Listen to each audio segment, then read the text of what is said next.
Good afternoon, folks. Thanks for giving us a little bit of time to present on what we have in store for you on the organizational development side of our proposal.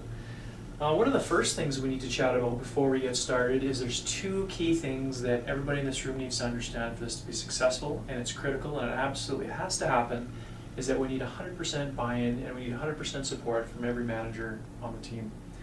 As we all know, in many situations, there's typically a very small percentage that buy in 100%. There's a small percentage that don't buy in at all or are very low on the buy-in side of things. There's a whole bunch of people in the middle that buy into new ideas and change and new concepts and so forth. And we're going to go over that a little bit in the proposal and how that works with organizational development. But for the time being, we need all the managers up here in the buy-in side. And we need to be able to try and influence these people to buy in as well. We can't have management down here as well, otherwise it's going to undermine the whole process, and it also will waste a lot of time and money for you folks and waste a lot of time for us as well. And we want to make sure that you guys are successful.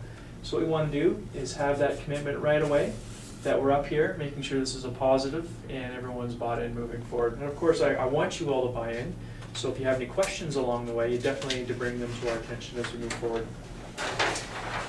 Now the second most critical thing as we move forward I need from the management team, number one is buy-in. Number two is an understanding that the situation we're in right now is 50%, there's 50% accountability for everybody in this room for where we're at right now. And now this isn't a blame factor, this is an accountability factor. So where you are is based on the habits, decisions, and choices that we've made over the past little while. That could be because of maybe there hasn't been enough time, maybe there's some skill deficits, missing information. There's all types of different things, but that doesn't matter. At the end of the day, we need to take accountability for that. So there's the management team. We put ourselves in this situation. It's not externalized and it's not all on the staff. And we need to make sure that we're buying into the process moving forward. Otherwise, it's not going to work at all. So if you have any questions, we can chat about that a little bit later on. Just a bit of an overview of what we're going to do with the organizational development side of things.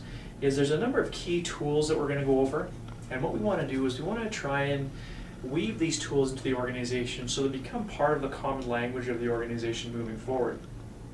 So for example, we've all been to a one day, half day type of session where everything goes in one ear and out the other, and that doesn't work. It's a waste of your time, it's a waste of your money, and basically it's a waste of our reputation to even provide that stuff. And we don't really provide that stuff moving forward. We always recommend that we try and weave this stuff in, become part of the common language. And that's how your culture gets built, and that's how it becomes who you are. And what you'll notice with that is people start to hold each other accountable to deviate to the norms of the organization. So if you have a new person that comes in and they have some habits and activities that don't quite align with the culture of the organization, what's going to happen is all the rest of the staff is going to start pulling them into the culture of the organization. Now we want the culture of the organization to be a good one, obviously, and that's what we're going to work on. So just a quick overview of some of the key tools we'll be going over as far as organizational development goes and what the process entails. So what we do in every organizational development look and analysis is we provide an initial analysis. So what we'll do is we'll sit down with you folks, we'll do some interviews, and kind of get a bit of a feel for what's going on from a management perspective. The second thing we'll do is we'll go into the potential for surveys. So we'll do anonymous surveys so all the staff can give us feedback on the state of a number of key factors in the organization. So what this does is two things. The first thing is it gives us an idea of what's going on, obviously. It gives us people an opportunity to purge, get some information out, give us some good feedback to move forward. But the second thing it does on the surveys, it gives us metrics. So what we're going to do from the start to end is we're going to provide another survey at the end and see just where we ended up as far as our starting point to our finish point, or at least a point in between if we, depending on the length of the project. And what we've noticed is improvements in employee engagement and satisfaction from 30 to 80% after this process has gone through. So you will have a metric that is applied to that for sure. Some of the tools that we'll be using, I think probably use 5 key foundational tools. The first tool is a behavioral assessment or a psychometric, and the one that we use is the DISC. The second one will likely be the SCARF model. And we'll go over this really, really quickly in a second so you know exactly what this is. The next one is conversation corridors. And what that does is it frames how we talk with each other and how we can frame conversations to be more productive. We'll likely go over the ladder of inference. So what that does is it talks about how we make decisions and how I can make decisions better and not jump to conclusions. And also we'll talk about the drama triangle. And the drama triangle is basically its villain state, a victim state, and a rescuer state. And a lot of times people like to victimize themselves and feel sorry for themselves, or they like to place blame on others. And you'll see that in lots of organizations. I'm sure that's never happened in your organization. So those are the 5 key tools. But on top of those 5 key tools, what we need to do to start off with is we need to understand how we work a little bit. And what we do, and the way we do this, it's extremely simple. And this can be very, very technical, so we simplify it so people can grasp onto these principles. There'll be visuals around the organization so you can post them up. There'll be different types of meeting notes and tools so you're talking about them constantly and so they become part of your culture. But basically, what's going to form the foundation is a little bit about how we think. Because this is all about behavior and how we think and how our habits are and how we act and so forth. So I'm not going to take too much longer here, maybe 2-3 more minutes for you folks. But this is my really rudimentary drawing of the brain here. So we're gonna oversimplify the heck out of this. If someone from the neuroscience department at the university saw this, they'd probably shout blasphemy at me. But basically, in general terms, what happens is we have 3 parts of our brain. So the basic foundational part, which is right in here, we all took biology before, is the fight or flight response. And that's one of the strongest and most powerful parts of our brain that drives our actions and behaviors. That's the thing that makes our palms sweat, that's the thing that makes our heart beat faster, that's the thing that gives us the butterflies in the stomach and everything else that happens when we have a fear response. And that is extremely, extremely important to keep us alive and to keep the species moving forward, but it also can hinder us because it gives us a one-track mind sometimes. So we're going to touch on that in a high level. The second part of the brain, part number 1, part number 2, is the habit-forming part of the brain. So all, or tons of this stuff in here, lots of it, not to be technical, is the habit part of the brain. And what it does is it tries to create a habit in the most simple and routine rote tasks so we don't have to think about them and use lots of energy. Now our brain is a machine that tries to conserve as much energy as possible, and as we developed and as the brain developed, it was fear to stay alive, but now it's how to make things easier. So a real easy example of that is most people don't remember what sock they put on in the morning. Do you remember what sock you put on in the morning? Right. Yeah, most of us don't have a clue what sock we put on in the morning, what side of our face we shave, or which leg we shave first. So that stuff is hardwired into the brain. I'll give you an example of how that works. One time I had actually changed jobs. So I'd go a certain path every single day. And what happened once I changed jobs is a few times when I wasn't thinking about it, I would take that same path with my old job. And what that is, again, is that efficiency wired into our brain to do the same things over and over again to A, conserve energy, and B, to be more efficient for the survival of the species. Now that might sound goofy and technical and all that kind of good stuff, but that's just the basic foundation for all the rest of the stuff. And we're going to talk about that, and it's going to be fun. We'll talk about the 3 parts. So we got the 2 parts, and basically these 2 parts are almost run on their own, right? Because they're wired to do that type of stuff. So we're almost, there's a lot of value in that, but we tend to fight that stuff to be productive, to be happy, to do everything that we want to do, because we're wired on these animal primal instincts primarily. And then the 3rd part of the brain is this tiny little part up front called the prefrontal cortex, and that's our thinking part of the brain. So what that does, it lets us process this stuff, but unfortunately this often overpowers, sections 1 and 2 often overpower the 3rd part of the prefrontal cortex. And because this is so small, what you'll notice too, and because it takes so much energy to use it, we don't like to use it a lot, it's difficult to think, right? It's difficult to do a lot of heavy thinking. So what we'll find in that, and a real good example of that is in the morning, it's best to do your strategy and all your planning type of stuff and the heavy thinking. And then later on in the day, it's best to do your small task-oriented trivial type of stuff. So basically we've got this working against this. So we want to maximize this and give them a few tips and tricks and tools to understand this better, to leverage our behavior, to leverage our understanding, to leverage our teamwork, and to leverage our performance moving forward. That's it in a nutshell. So that's the basic overarching stuff. And I promise you, I'm going to be super quick with the rest of the stuff here. So tool number 1 is DISC. Now, DISC is a 4-quadrant behavioral style assessment, 79 questions, so it's scientifically validated. And what it does, in general terms, is it plots everybody in one of 4 primary areas of behavior. So we've got dominance, inclusiveness, steadiness, and conscientiousness.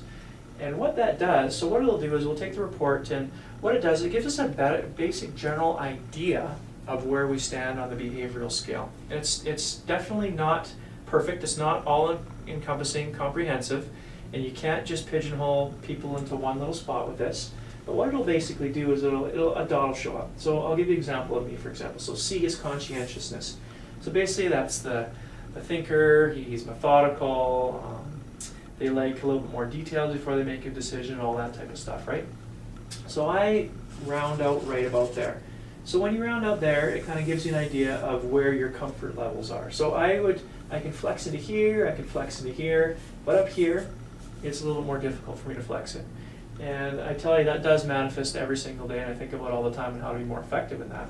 Because what this opposite is the super networking type of stuff, which is very essential for the type of business that we do. So what happens is I can do that for a little while, but then I get exhausted because it's not my natural state. And we'll talk about that a little bit, and we'll go over the pros and cons of this assessment, but it's going to become part of your culture of the organization moving forward. The second primary tool is a really cool tool. Maybe it's just me, I tend to be a little bit nerdy sometimes. And it's called the SCARF model. So the SCARF model is based on 5 social dimensions that are hardwired into the subconscious of our brain, and they give us either a positive response or they give us a negative response. And those 2 responses are, the negative response has been said or proven or researched to give a similar response to actually having physical pain and the firing of the neurons in the brain. That's what happens with that. So for example, the SCARF model. So we've got status, certainty, autonomy, relatedness, and fairness. So I'm just going to go over 1 or 2 here to start with. So status, what we want to do is we want to try and create a positive response to people's status and reduce the negative response whenever possible. So the positive response, I'll give you an example of that, is whenever someone comes into my office, instead of sitting behind my desk, what I'll do is I'll come out from behind my desk and I'll sit with them one-on-one on an equal kind of footing. Because what status is, it's our perceived threat or positive response of not being equal to another, or being inferior to another, or being different in the pecking order. And this is hardwired into the subconscious of our brain, is this type of fear, right? So whenever we can give people a positive response and status, we need to go out of our way to do that. And that can be, it doesn't have to be big giant things, but it's constantly thinking of those subtle things we can do throughout the day. It helps us in managing ourselves, but also helps us in managing and influencing others. Then we go through the rest of the 5 social dimensions that are hardwired to our brain. What else do we have here? The last couple models, really quickly now, is we have the drama triangle. So we have victim, villain, and rescuer here. So what we do is we typically will circulate through the victim, villain, and rescuer throughout the day or whatever, in our minds, and moods will change and so forth. So what the victim is the person that's all, poor me, everything's so bad, they're always complaining, poor me, the universe is out to get me. So, and we all fall into that every once in a while. So it's talking about that, when it happens, managing it, perceiving it, and strategies of how to get out of that. The villain is when you're blaming everybody else. So you can go back and forth. You might be a little bit, I was going to say whiny, but I guess you might be whiny, being a little whiny in the victim side, and we all do that. It's not just anybody else. I fall into all these categories. But we might be complaining, but then we might start blaming somebody else, right? So what we tend to do is circle around here. And there's a rescuer side of this too, where we try and jump in and be the hero. So what we want to try and do is stay out of that stuff. and stay away from that stuff and just be cognizant. So we'll talk about that and how that works in that tool. Last couple, conversation corridors. Basically, there's 4 different ways a conversation can go. It can be positive, it can be negative, it can be philosophical, or it can be detailed. So what typically happens is people will hang out in the details. So people will talk about lots of details, and sometimes the details don't matter after something's happened, right? I mean, it's good to go over some of the information, but then we have to know when to cut bait and move forward. So people will stay in details forever when you're having a conversation. Or they'll still stay in the philosophical side forever. Oh, it could have been this way, and they'll start pontificating about all the different possibilities and so forth. But does that really help the particular situation now? Not necessarily. And then there's a negative. So they'll talk about all the negative type of things that are going on. But what we want to do is we want to move out of this stuff, spend a little time in that, make sure maybe people are taken care of, maybe take the information out of there, but move to the positive solution as quickly as possible. So next time you're having a conversation with the staff, think about this and how we can kind of shepherd them into a positive conversation, and how can we shepherd even our own conversation and thinking into the positive side of things moving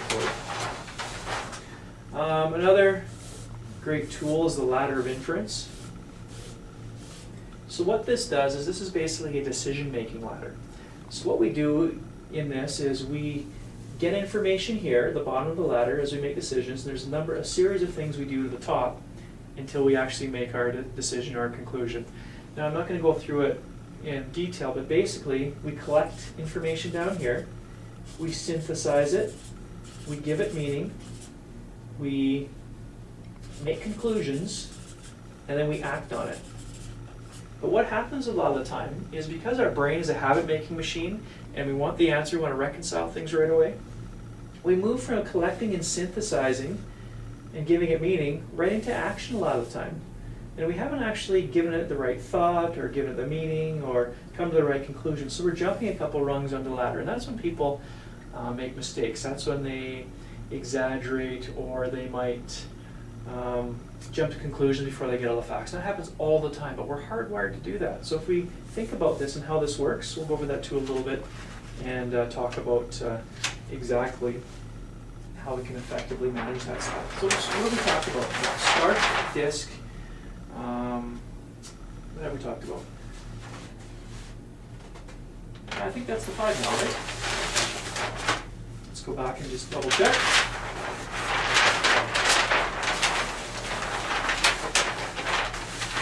Absolutely. Okay. So basically those are the 5 tools that we're going to go over. What we're going to do is we're going to give you the tools a little bit at a time. Like, that's a high level overview of what some of the content is. We've got tons of other tools that supplement that, but that's kind of the foundational stuff. And what we'll do as we move through is we'll customize it. We'll collect feedback from everybody. We'll collect feedback from the management team, and we'll try our best to customize it from occasion to occasion that we're moving forward. So it'll include sessions with the group. It'll include looking at some performance management factors. How are you actually managing the communication?